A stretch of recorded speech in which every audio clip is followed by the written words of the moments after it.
नमस्कार, प्रिया किचनमध्ये तुमचे अगदी मनापासून स्वागत आहे।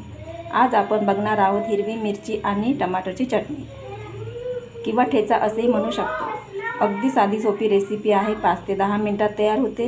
ही चटणी ज्वारीची भाकरी सोबत खूप छान लागते। चला तर मग अधिक वेळ न घालवता आपण रेसिपीला सुरुवात करू।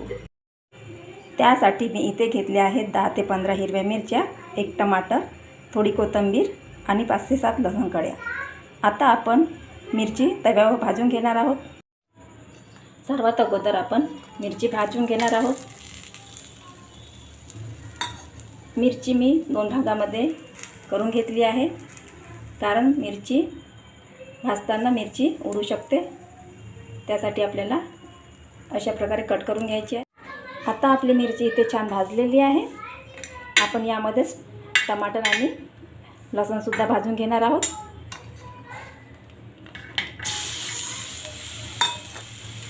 याला पण छान आपण भाजून घेऊ।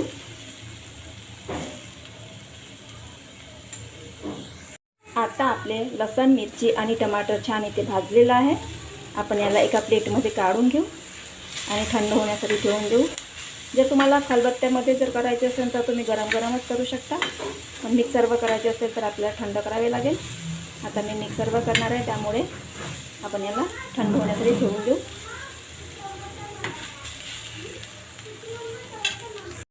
आता आपले टमाटर मिरची इथे थंड झालेला आहे। आपण याला मिक्सरमधून बारीक करून घेऊ। यातच आपल्याला थोडी कोथिंबीर पण घालून घ्यायची आहे आणि थोडेसे मीठ। आता आपले टमाटर मिरची इथे छान बारीक झाले आहे। आपण आता याला तडका लावून घेऊ। आता मी कढईमध्ये 1 ते 2 चमचे तेल घालून घेणार आहे। तेल छान गरम झाले की आपल्याला यामध्ये मोहरी घालून घ्यायची आहे।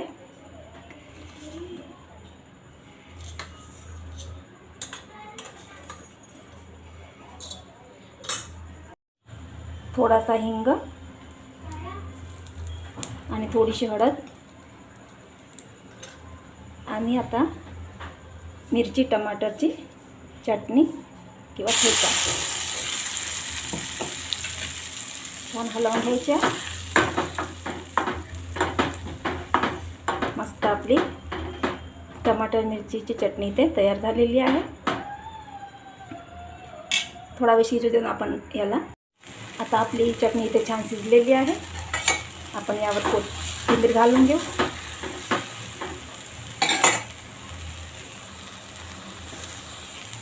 छान हलवून घेऊ। अगदी 5 ते 10 मिनिटात ही चटणी तयार होते आणि चवीलाही अप्रतिम लागते।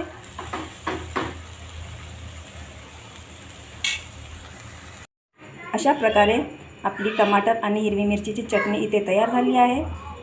अगदी मोजक्या साहित्यात तयार होते आणि खायला सुद्धा अप्रतिम लागते। एकदा नक्की ट्राय करून बघा। व्हिडिओ आवडल्यास लाईक करा, शेअर करा। पुन्हा भेटू अशाच नवीन व्हिडिओमध्ये। व्हिडिओ बघितल्याबद्दल धन्यवाद।